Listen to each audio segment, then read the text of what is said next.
l'Église chrétienne Maranatha est présente dans des nations de tous les continents de la planète, des églises des pays dans les 3 Amériques, Europe, Afrique, Asie et Océanie, connectées par la même doctrine, par la direction du Saint-Esprit de Dieu et unies par la parole vivante.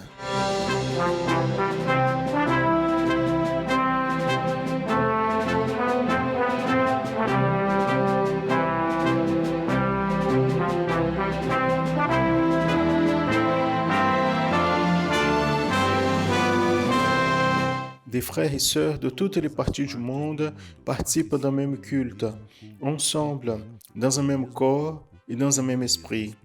À travers le système de transmission, les membres de l'Église chrétienne Maranatha de toute la planète vivent un moment d'unité et de communion, comme l'ont vécu les Hébreux à leur sortie d'Égypte et les disciples avec le Seigneur Jésus à la veille de sa mort à la croix du Calvaire.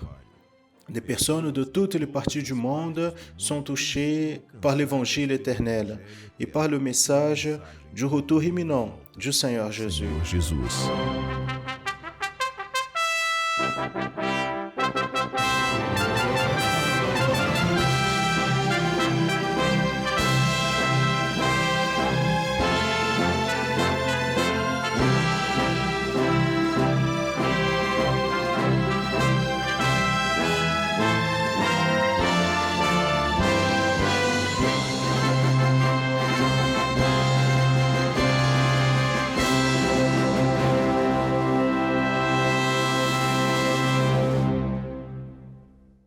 Je salue à tous dans la paix du Seigneur Jésus.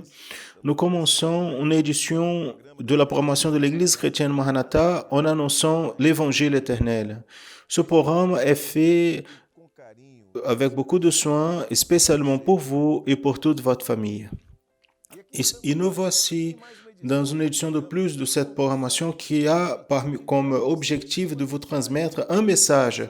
Et ce message est Dieu a un projet de salut pour votre vie. Et dans ce programme, vous allez connaître ce projet et comprendre comment y participer. Dans la programmation d'aujourd'hui, dans la séquence de la thématique Rencontre avec le Seigneur Jésus, nous présenterons l'histoire et l'expérience d'un personnage de plus biblique et comment son expérience de salut s'est donnée. Dans le volet Leçons du Manaïna, les pasteurs Daniel Moreira et Sergio Souza vont parler sur l'expérience de la veuve de la ville de Naïm, qui avait perdu son fils unique. Vous allez comprendre la signification de sa rencontre avec le Seigneur Jésus et comment cette rencontre a résolu une situation terrible dans sa vie et peut être appliquée à votre vie aussi. Dans le volet accessibilité, le docteur Marine Amin, comme continuation de sa dernière participation dans le programme, va continuer à présenter un matériel d'appui pour les parents et les professeurs en considérant les différents niveaux d'adaptation. Dans le volet Parfaite Louange, la professeure Janine Zumak va enseigner le chant Genou Lampe, maintenant pour le piano. Et dans l'étude pour les enfants intermédiaires et adolescents, dans le volet Retiens ce que vous avez, la professeure Carla Figueiredo va nous parler sur le fait de garder l'héritage.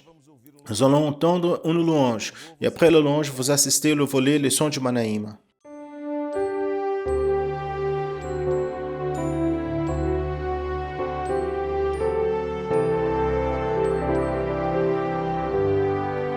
Vem, ó Cristo, encher meu cálice, saciar a sede do meu coração. Pão da vida, vem alimentar meu ser,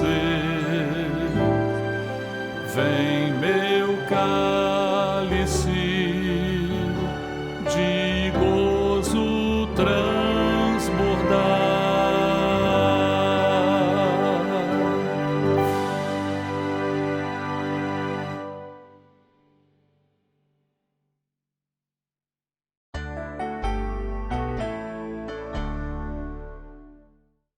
Voici le volet Leçons du Manaïm.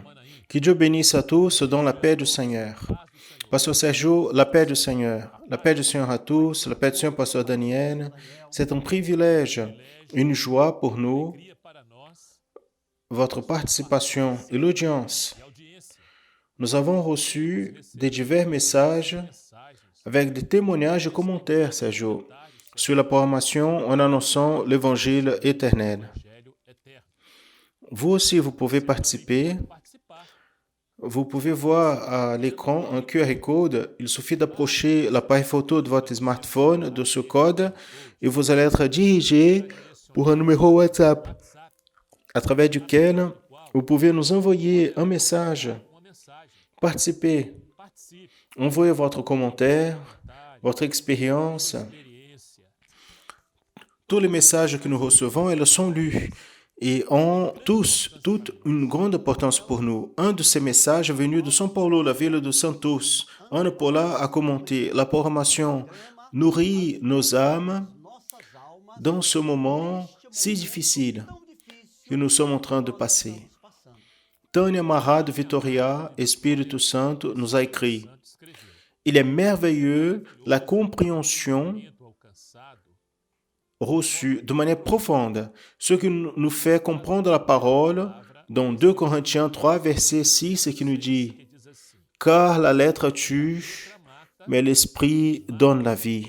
Gloire à Jésus. Et elle complète: nous sommes éveillés avec la programmation en annonçant l'évangile éternel par l'opération du Saint-Esprit.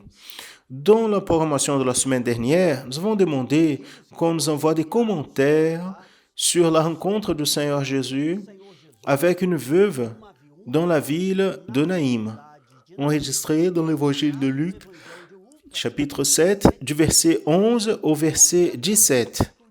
Nous avons reçu plusieurs messages avec les commentaires, les révélations, les observations. Le contenu de quelques messages va être inséré dans le volet d'aujourd'hui. Nous remercions la participation de tous qui nous ont envoyé leurs commentaires. Dans la dernière semaine, nous avons parlé sur la rencontre du Seigneur Jésus avec une femme pécheresse et le pharisien, décrit dans l'évangile de Luc 36, verset 50. Et sur cette rencontre, il est enregistré, Daniel, que le pharisien, un religieux, il a appelé le Seigneur Jésus pour aller chez lui, pour manger. Et là, il est intéressant qu'une femme pécheresse,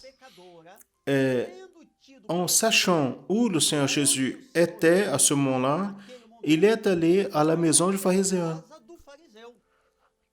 Et elle apportait avec elle, dit la Bible, Sergio, un vase d'alabastre qui contenait un parfum. Voici à l'écran une image illustrative. Et nous allons voir qu'est-ce qu'elle a fait avec ce parfum. Le parfum utilisé à l'époque, c'était un type de cosmétique parfumé. Et dans ce cas, il était à l'intérieur d'un vase d'alabastre, ce qui rendait ce parfum plus spécial et plus important. Et nous voyons que cette pécheresse, nous voyons dans la parole de Dieu, en pleurant, elle est venue par derrière du Seigneur Jésus, a commencé à verser ses larmes dans ses pieds et les essuyer avec ses cheveux, à embrasser et l'oindre avec le parfum. Certainement, Sergio, on imagine que ça a été une surprise pour tous parce qu'elle n'a rien dit. Elle est arrivée en pleurant au pied du Seigneur Jésus. Le propriétaire de la maison, le pharisien, il n'a pas offert au Seigneur Jésus l'eau pour laver les pieds, huile pour les cheveux. Il n'a pas fait le baiser, qui était la salutation à l'époque. À l'époque, c'était donc une habitude de se saluer avec le baiser. Et pourquoi? Alors, le pharisien, il a eu un comportement si différent de la pécheresse. Et regardez bien, la femme pécheresse et le pharisien, tous les deux, ils ont eu une rencontre avec le Seigneur Jésus, mais chacun a eu un type de comportement. mais des comportements complètement différents. Le comportement du pharisien est un type de la religion qui n'a pas engagement avec l'eau de la vie, qui n'est pas en véritable communion avec le Seigneur Jésus, mais la pécheresse a oint le pied de Jésus avec le parfum, ce qui représentait la valeur de sa vie de péché. Et en ce moment, elle confessait, elle renonçait cette vie en espérant le pardon du Seigneur. Elle, donc, ce jour, elle s'est repentie de ses péchés et a cru dans le Seigneur Jésus. Elle s'est lancée au pied du Seigneur Jésus, complètement repentie, et elle a reçu le salut. Notre désir, à travers la promotion en annonçant l'évangile éternel, qui est le désir du Saint-Esprit et de cette œuvre de l'Esprit, c'est le salut de ceux qui veulent une bénédiction pour leur vie, de ceux qui veulent se tourner à Dieu en ce moment. Pour cette raison, la programmation, le programme, il présente les rencontres avec le Seigneur Jésus. Un sujet est intimement lié au ministère du Seigneur Jésus. Même pourquoi, en montrant les rencontres avec le Seigneur Jésus, qu'est-ce qui se passe?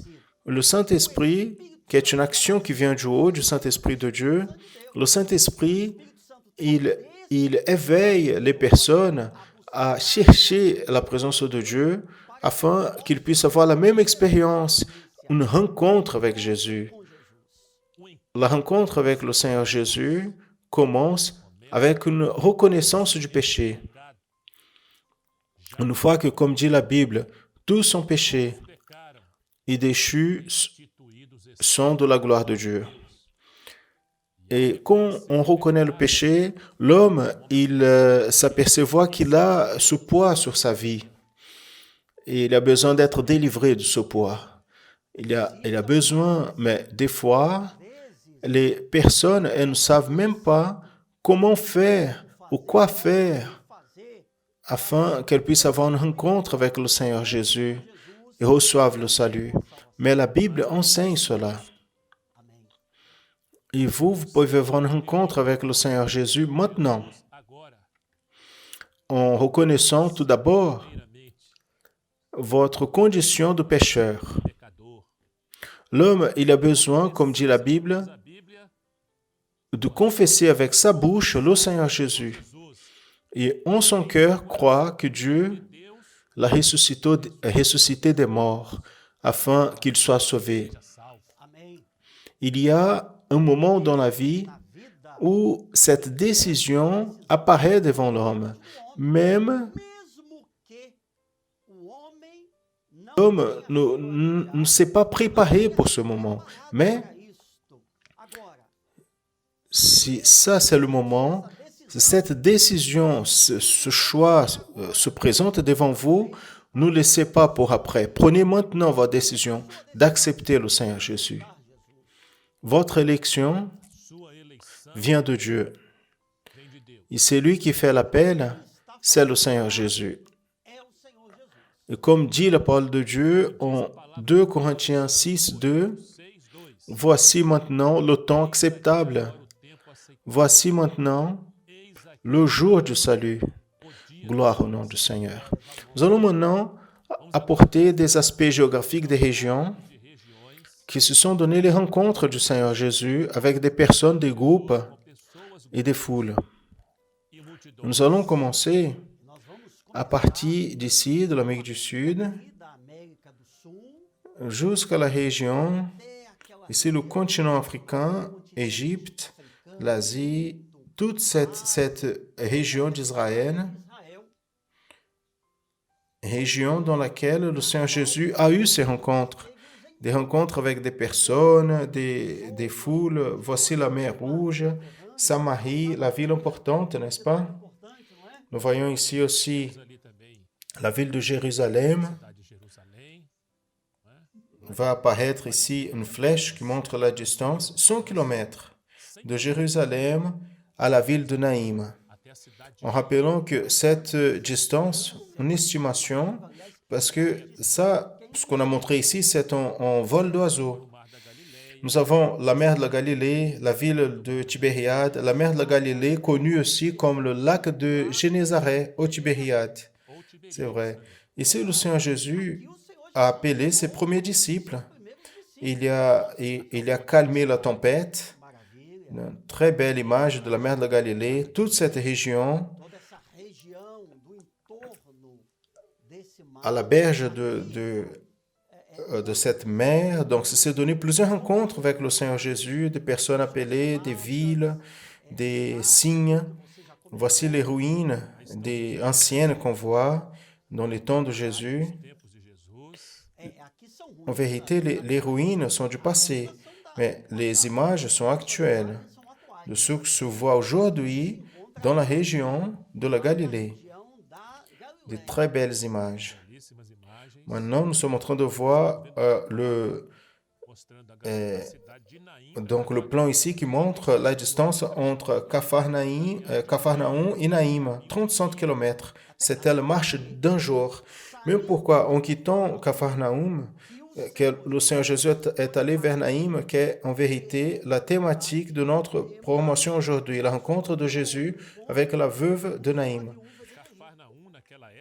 Capernaum, à l'époque, quand Israël était sous la domination de l'Empire romain, donc cette ville était un centre de recouvrement des impôts de l'Empire romain. Voilà des ruines des anciennes. Donc il y a eu des signes, des guérisons, mais ce n'est pas le sujet pour aujourd'hui. Mais aussi, c'est une ville très importante dans l'histoire, dans le ministère du Seigneur Jésus et dans les prophéties établies à partir du ministère. Donc, la connaissance géographique est très importante aussi. Oui, parce que nous connaissons la géographie, l'histoire, et là, il y a le plus important, qui est le prophétique. Regardez la ville de Naïm, dans les jours actuels. Dans un point de cette ville, le Seigneur Jésus a eu une rencontre avec la veuve qui a changé. Et comme il est enregistré dans la Bible, le Seigneur Jésus est entré dans la ville de Naïm. Avec lui, il y avait beaucoup de ses disciples et une grande foule. Et quand il est entré dans la ville, Jésus, il a vu une autre foule qui aidait à porter un cercueil, donc le fils unique de sa mère qui était veuve. Quand il a rencontré cette veuve, le Seigneur Jésus, le dit la Bible, s'est ému d'une grande compassion envers elle. Il a touché le défunt, donc une espèce de cercueil, et il a donné un ordre. Et il a dit au défunt de se lever, et cela s'est fait. Gloire à Jésus. Le fils de la veuve a ressuscité. Il a quitté le cercueil, s'est mis assis, il a commencé à parler. Jésus a pris le fils, maintenant ressuscité, vivant, et lui a donné à sa mère. Nous venons de montrer de manière résumée une belle histoire de la rencontre du Seigneur Jésus avec une veuve qui a résulté dans la résurrection de son fils. Mais nous ne pouvons pas oublier quoi? Beaucoup plus beau que l'historique, beaucoup plus important, c'est l'aspect prophétique contenu dans les rencontres avec le Seigneur Jésus. En vérité, cette rencontre entre le Seigneur Jésus et la femme, la veuve, dans le contexte prophétique, montrait la situation religieuse qu'Israël vivait. Ce qui était déjà prophétisé, par exemple, par Jérémie. Car mon peuple a commis deux maux. Ils m'ont abandonné, donc mon peuple m'a abandonné. Donc cette femme veuve représentait Israël qui s'était éloigné du Seigneur. De la même manière qu'elle a perdu son mari, elle a abandonné Dieu. Tel comme a commenté Ronivaldo, que est un campus de Goytacazes, Rio de Janeiro. Il a écrit: quand il a abandonné son Dieu, Israël, dans l'aspect spirituel, est devenu comme une veuve et lamentait. Il était en pleurs. Dieu, il n'avait pas, donc Daniel, il n'avait plus comment gouverner Israël. Israël n'a pas voulu. Il a rejeté le Messie. Il l'a tué, comme se trouve ici dans l'évangile de Jean. Et Jésus est venu pour ceux qui étaient à lui, pour Israël. Et les siens ne l'ont pas reçu. Et aussi, nous avons reçu un commentaire de Marco Russo, de la ville de São Paulo, qui dit: Israël avait déjà rejeté et tué ses prophètes. Et il y aurait aussi de rejeter Jésus. Le Seigneur Jésus, il était donc observé devant un volet prophétique. Un groupe qui apportait un mort, fils unique de sa mère, qui n'avait pas une autre chose à faire, sinon enterrer son enfant. Jésus, le Fils unique. Voici Jean 3,16, son Fils unique. Jésus, il a été envoyé au monde. À quelle fin? Comme Fils unique de Dieu le Père, il a été envoyé au monde pour mourir à la place du pécheur, pour les péchés de l'homme. La foule accompagnait le cortège funèbre en lamentant la mort du fils de la veuve.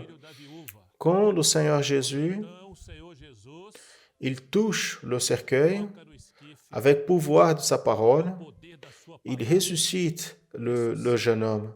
Le Seigneur Jésus, il a ressuscité le fils de la veuve pour sa mère et pour la foule. Maintenant, le Seigneur Jésus, il a ressuscité à la croix pour l'homme pécheur, afin que l'homme pécheur puisse croire en lui, croire en Jésus pour recevoir le salut, la vie éternelle avec Dieu. Tout était prophétique. La réponse de notre frère Daniel Alves, de Barra do Piraí, Rio de Janeiro, expose exactement cela. Dieu Père envoie son Fils au monde. Il est mort pour nous, les pécheurs, mais il revient à la vie et est donné à habiter à nouveau dans notre cœur. Quelle bénédiction! Et comme la Bible nous informe, le Seigneur Jésus est arrivé dans la ville de Naïm, accompagné de beaucoup de ses disciples et d'une grande foule. La foule qui suivait Jésus pointait prophétiquement pour les gentils. C'est qui les gentils? Ceux qui ne sont pas juifs. Ceux qui ne sont pas juifs sont dénominés les gentils, les autres personnes. Donc, les gentils qui allaient voir l'opportunité de saluer en Jésus, comme a commenté Jean de Braga de la ville de Mateus Leme, dans l'état de Minas Gerais. Il a dit: à ce moment, la foule, les gentils, a pu toucher le miracle de la vie, la résurrection du Fils, c'est-à-dire le salut. Les disciples qui suivaient Jésus étaient un parallèle prophétique de l'Église. L'Église fidèle sait qu'en plus de l'histoire qui parle de la résurrection de Jésus, il existe une résurrection prophétique. Et l'Église, elle vit dans l'espérance de cette résurrection. C'est le commentaire envoyé par Cristina Beatriz dans la ville de Rio de Janeiro. Elle dit que Jésus, c'est le propriétaire de la vie, car il a vaincu la mort. La résurrection, Daniel, du fils de la veuve de Naïm, n'a pas été simplement un miracle pour ce moment. Non, ça a été un établissement prophétique. Tout était prophétique, qui s'accomplit dans nos jours. La grande expérience, vous voyez bien, que Dieu veut donner à l'homme, ou à l'homme, c'est la résurrection avec Jésus. Celui qui est avec Jésus, la mort n'a pas sa place. Car, comme dit la parole de Dieu, celui qui est en Jésus, même qu'il soit mort, il vivra. Gloire à Jésus. La foule qui accompagnait la veuve était en train de pleurer la mort. Une prophétie de la mort vers laquelle la religion ramène l'homme. Parce que cette foule lamentait, pleurait, mais n'avait pas comment résoudre cette situation, n'avait pas comment consoler, de faire quelque chose pour cette veuve. L'œuvre de l'Esprit, elle est vivante. L'œuvre de l'Esprit est la vie et vie en abondance. C'est le salut en Jésus. C'est la vie éternelle. L'accomplissement de la veuve, le comportement de la veuve et de la foule qui l'accompagnait a été de lamenter, de mettre dans un cercueil et enterrer. Mais l'action, et cela est glorieux, l'action du Seigneur Jésus a été de ressusciter, donner la vie, donner le salut. Salut, bien-aimé, est prophétique. Il pointe vers la vie éternelle. Quel contraste entre la foule qui suivait le Seigneur Jésus et la foule qui suivait la veuve. La veuve, foule qui la suivait, lamentait la mort du fils unique de cette femme. Mais le Seigneur Jésus, il a eu besoin seulement de dire un mot et le Fils a ressuscité. La bénédiction du salut, bien-aimé, transforme la mort en vie. Maranatha, le Seigneur Jésus vient. Amen. Gloire à Jésus. Le volet Les sons du Manaïm a son contenu produit à partir de l'école biblique dominicale de l'Église chrétienne Maranatha, de nos séminaires et l'école biblique. Vous pouvez accompagner tous les dimanches à 10h du matin par notre canal YouTube. Continuez avec la programmation en annonçant l'évangile éternel avec les autres volets qui viendront dans la suite. Et dans le programme prochain, nous parlerons de la rencontre du Seigneur Jésus avec la femme samaritaine, enregistrée en Jean, chapitre 4, verset 1 au verset 30. On aimerait de recevoir votre commentaire sur le sujet. Il suffit d'approcher l'appareil photo de votre smartphone du QR code montré maintenant et cette question vous sera envoyée par WhatsApp afin que vous puissiez étudier, envoyer votre commentaire à propos de cette rencontre. Participez. Envoyez votre commentaire, votre témoignage, votre expérience. Nous allons ensuite, et je vous invite, participer d'une louange. Chantez une louange à Dieu. Exaltez. Votre cœur sera béni. Votre maison, votre famille sera bénie. À tous, la paix du Seigneur Jésus, la paix du Seigneur.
Gloire à Jésus, loué soit le nom du Seigneur.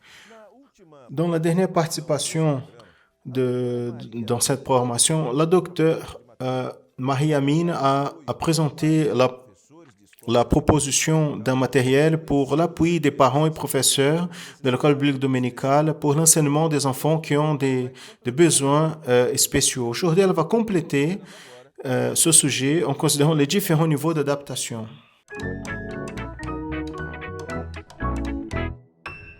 La paix du Seigneur, mes frères. Notre sujet aujourd'hui, c'est le matériel d'appui et les niveaux d'adaptation. Nous avons commencé à parler dans la formation précédente et aujourd'hui, nous allons expliquer un peu plus. Quand nous sommes en face des personnes avec des déficiences, ce groupe est très large par rapport au niveau des déficiences, niveau de compréhension de cet enfant, son potentiel d'apprentissage. Donc, nous devons évaluer tout cela en pensant dans ces caractéristiques. Nous avons monté l'adaptation en considérant cela. Il est clair que dans les églises, si bien les professeurs comme les parents doivent encore faire une adaptation, car nous ne pouvons pas donc contempler toutes les personnes parce que chacun est unique. Et nous sommes en train de faire une programmation ici pour contempler une grande population. Mais pour le public avec la déficience d'audition, les sourds, qu'est-ce que nous avons fait? Donc, on a rendu disponibles les études en langue des signes, dans deux niveaux de connaissance linguistique. Donc, ne soyons pas attachés à l'âge, même si l'enfant soit dans la classe d'adolescent, mais sa connaissance de langue des signes est initiale. Donc, utilisez le niveau linguistique plus petit parce qu'il va avoir beaucoup plus de profit. Le contenu, c'est le même. La révélation ne change pas. Ce qui change, c'est la manière d'enseigner. Concernant le groupe qui ont des limitations visuelles, on disponibilise l'audio, le matériel adapté aux enfants. Quels sont le matériel? Les activités et la feuille avec le résumé de l'étude. Ce matériel qui est adressé aux enfants, il est disponibilisé en audio et aussi écrit en braille selon l'alphabétisation. Nous ne pouvons pas nous rester attachés à l'âge aussi parce qu'en fonction donc du niveau de cet enfant, on va envoyer un texte plus petit, adapté à elle. Encore une fois, on ne peut pas être accroché à l'âge, mais à la connaissance linguistique pour la lecture. Ce qui va dans l'audio, ça va donc en fonction de son âge. Ou vous pouvez solliciter ce matériel en braille. Donc, cela doit être envoyé par l'email accessibilité@presbytère.org.br. Alors, pour déficience intellectuelle, trisomie 21 et les autistes, cela est fait dans un seul bloc. Nous faisons matériel pour les professeurs, qui sont les slides et les études écrites. Donc, cela est déjà préparé. Ils reçoivent déjà la manière comme faire l'étude. Pour les enfants, il y aura la feuille des études et l'activité. En suivant quel critère? Le critère de niveau de compréhension de l'enfant. Donc, on n'est pas lié à l'âge. Donc, il faut plutôt considérer le niveau de la complexité de la déficience de l'enfant afin de définir le niveau. Encore une fois, je reprends, c'est important. L'étude est exactement le même. Nous ne changeons pas la révélation. Ce que les enfants reçoivent, c'est exactement la même révélation que les enfants avec déficience reçoivent. Ce qui change, c'est la manière d'enseigner. Ainsi comme j'enseigne un enfant de 4 ans, différent de la manière comme j'enseigne pour quelqu'un de 14 ans, c'est ce que nous faisons ici, mais le contenu, il est le même. Donc, c'est quoi le niveau 1? C'est l'enfant qui a besoin de peu d'adaptation parce que la compréhension verbale est bonne. Niveau 2, c'est celle qui est l'enfant intermédiaire. Cela est beaucoup, mais cela est peu. Et le niveau 3, c'est l'enfant qui a besoin d'une grande adaptation. Dans ce groupe, vous allez retrouver des enfants qui ont besoin de plus d'adaptation encore. Si vous avez besoin, prenez contact avec nous et nous allons aider. En considérant comment choisir les niveaux par rapport au potentiel d'apprentissage, le comportement de l'enfant et le temps d'attention. Après, nous allons parler un peu plus sur le temps d'attention et stratégie. Où se retrouver le matériel dans l'Institut icm.org.br. Vous retrouvez et l'email, encore une fois, accessibilité@presbytère.org.br pour n'importe quel doute et suggestion. La paix du Seigneur. Maintenant, nous allons travailler avec le piano. Vous allez apprendre avec la professeure Janaïne à jouer la louange « J'ai une lampe » pour le piano, dans le volet Parfaite louange. Alors, prenez votre instrument et nous allons apprendre.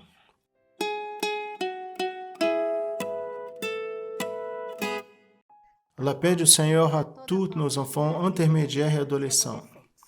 Quelle bénédiction merveilleuse vous voir donc en train de participer dans les autres volets, dans l'école dominicale. C'est très bien. Nous avons besoin de lire, de connaître, de vivre la parole de Dieu afin d'arriver au ciel. Alléluia. Et aussi, dans ce volet, il y a votre participation. Nous allons assister Riquelme de la Silva, à 10 ans, de Tanguá, Rio de Janeiro.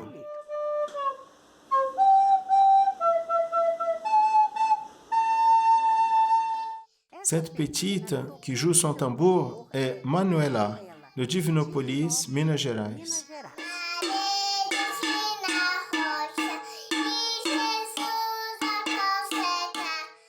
L'adolescente Giovana Carvalho, de Itabuna, Bahia.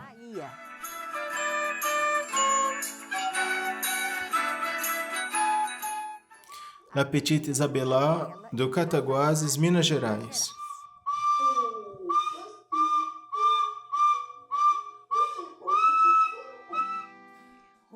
Ruth Macedo, c'est une adolescente de l'église de Planaltina, Brasilia, Distrito Fédéral.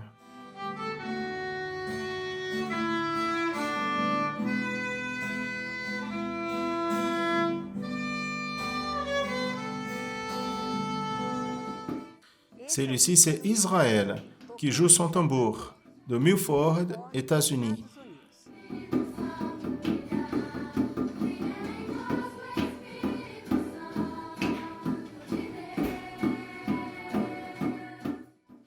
Gloire à Jésus.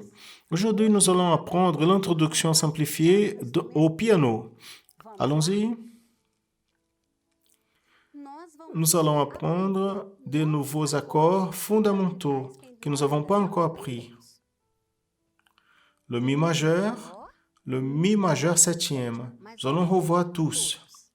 La majeur, La, Do dièse, Mi. Ré majeur, Ré, Fa dièse et La. Mi majeur, Mi, Sol dièse, Si. Et le nouveau, c'est Mi majeur septième. Nous allons faire Mi, Sol dièse et étirer un peu plus le doigt pour toucher le E.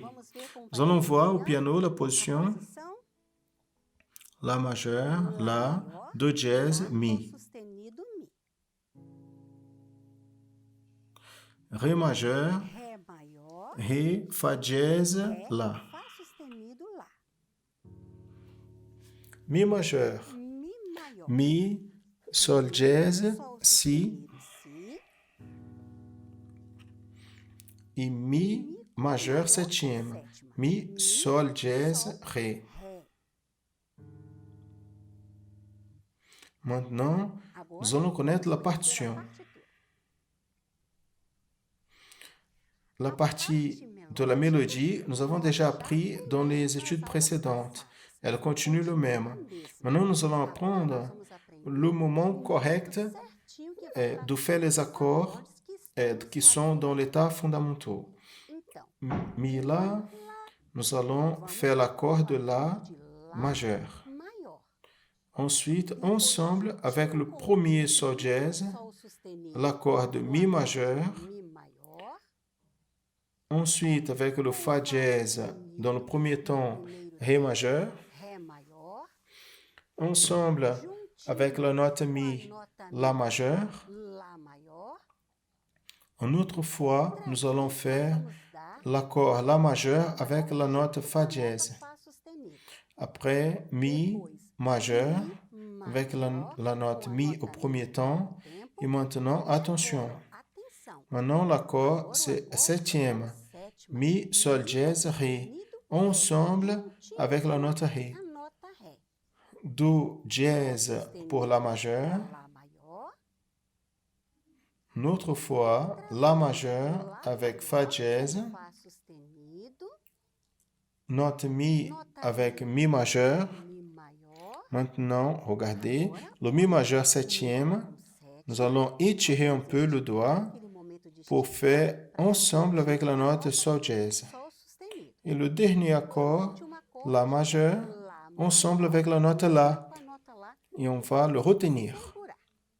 Maintenant, je vais passer la première fois doucement, afin que vous puissiez voir où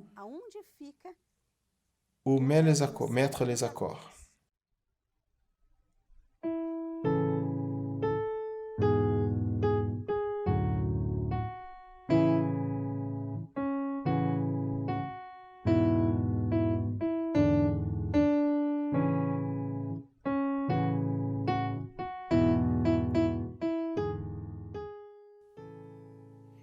Mais nous savons qu'afin de jouer avec la louange, on doit faire plus rapidement.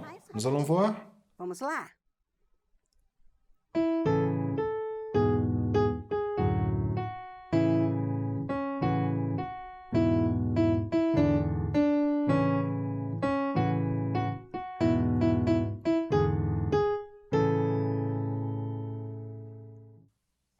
Nous allons combiner, d'étudier beaucoup. Amen.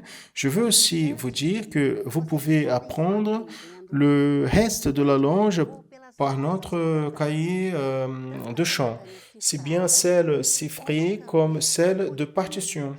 Quelle bénédiction, n'est-ce pas? Et les adresses pour nous visiter ou acheter ce matériel apparaît ici à l'écran. À la prochaine étude et à tous, la paix du Seigneur Jésus.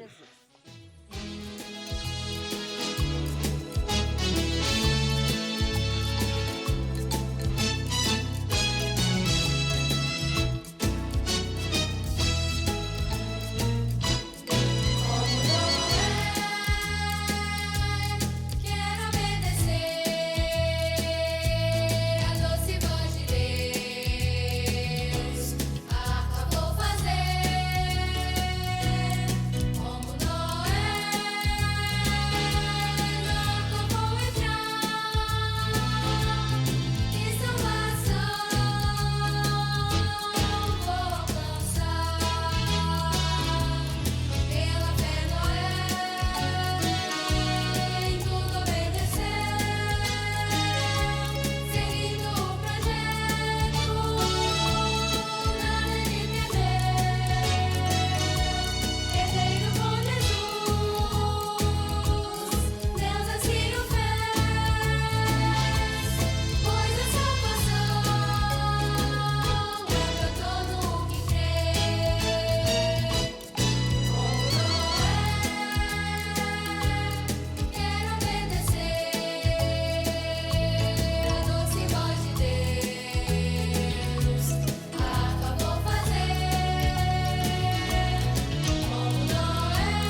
connaissez l'histoire de Naboth? Je vais vous donner un indice. Il se trouve dans l'Ancien Testament, plus précisément dans le livre de Rois. Encore en travaillant, retiens ce que vous avez. Aujourd'hui, vous allez connaître l'histoire de ce personnage biblique qui a prouvé que l'amour pour l'héritage de Dieu, c'est la meilleure chose dans la vie du serviteur. Dans l'étude des enfants intermédiaires et adolescents, le professeur Carla Figueiredo va parler du sujet « Retiens l'héritage ».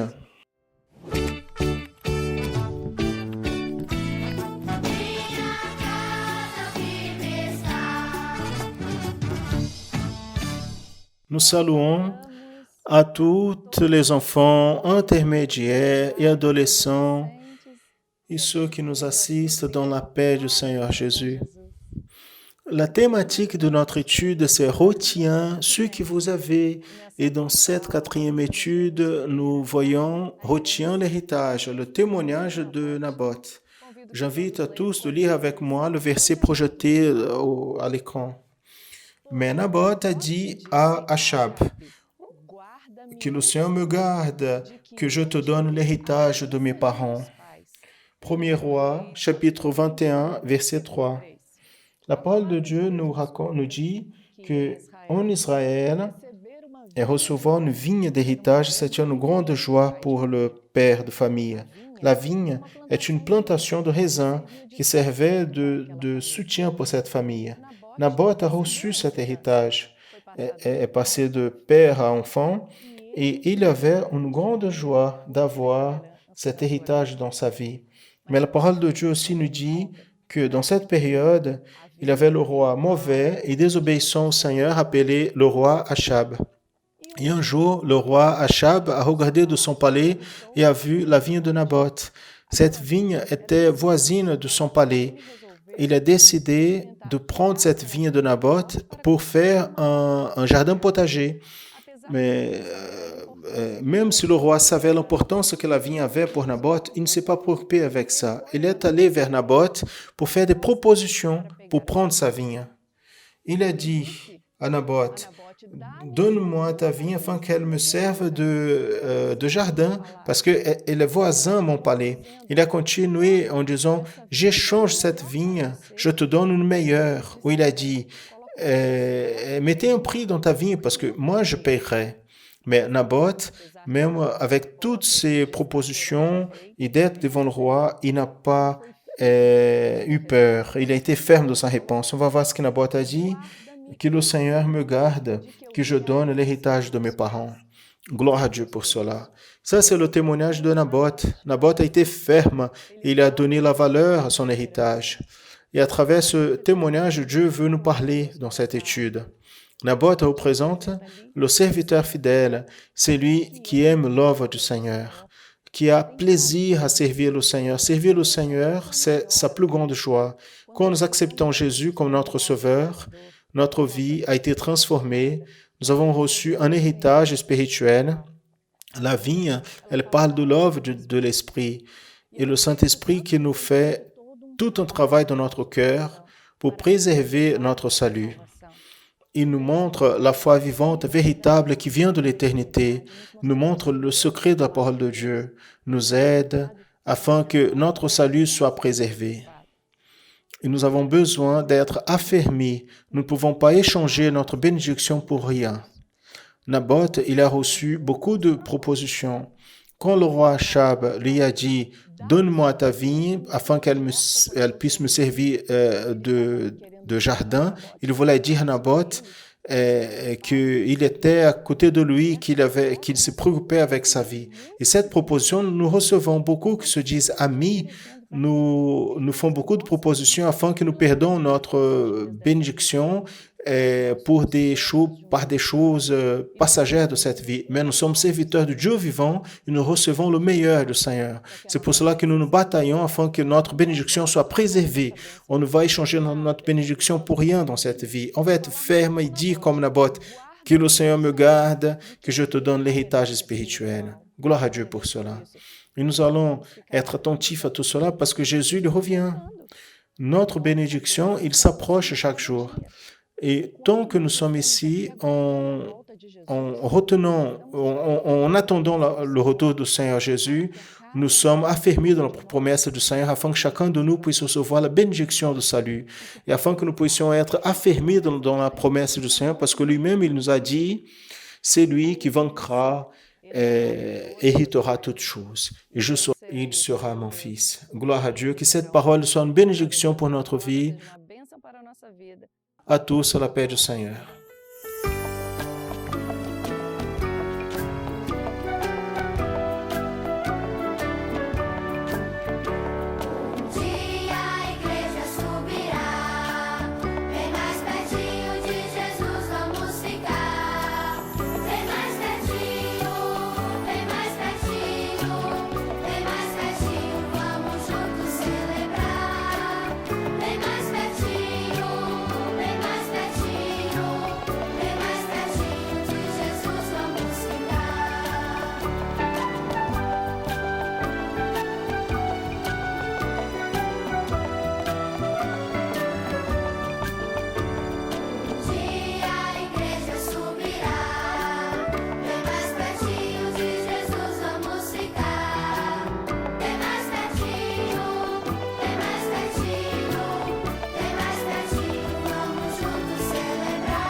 Je suis certain que vous avez aimé cette programmation.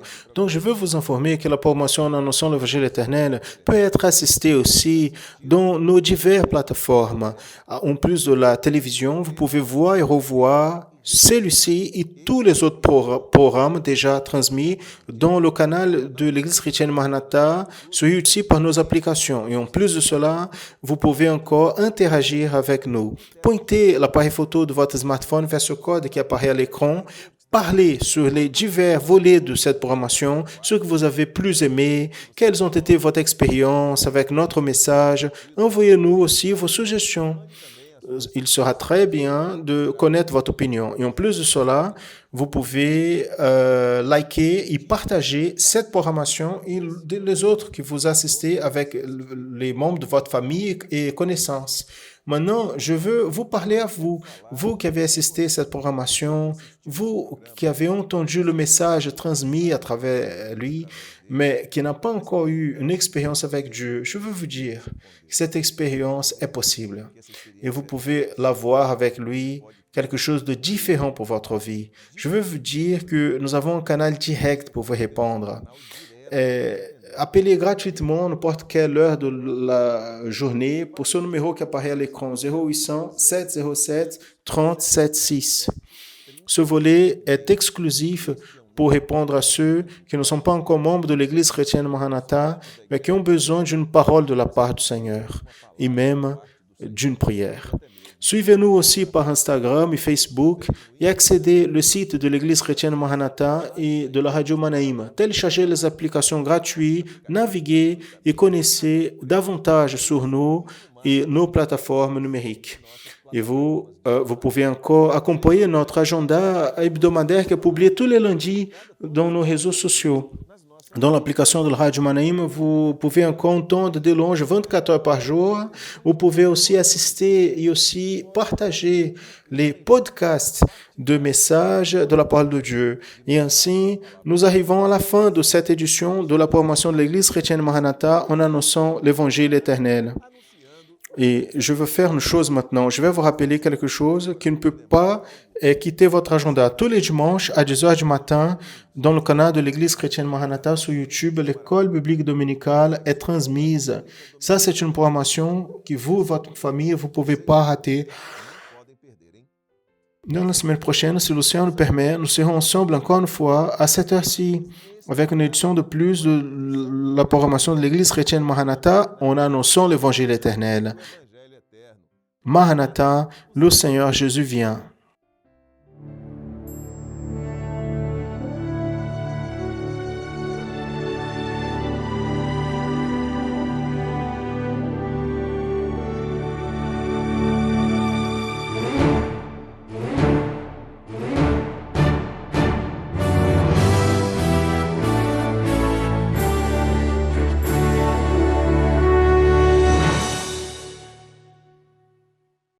Veja em primeira mão as novidades que a Igreja Cristã Maranata preparou especialmente para você e toda a sua família. Ouça em qualquer lugar e na hora que desejar. Nossos louvores inspirados na Palavra de Deus, que falam direto ao coração. Escolha sua faixa favorita e seja edificado. Esses álbuns foram preparados com muito carinho para crianças, intermediários, adolescentes, grupo de louvor e também disponibilizamos álbuns instrumentais. São mais de 150 hinos e todos eles estão disponíveis em todas as plataformas digitais do planeta. Baixe agora sua plataforma de áudio preferida no celular, tablet ou computador e procure Igreja Cristã Maranata. Com apenas um clique, você escolhe o seu louvor favorito e pronto! É só aumentar o volume, ouvir, cantar junto e meditar. E o melhor, quantas vezes quiser. Maranata, o Senhor Jesus vem.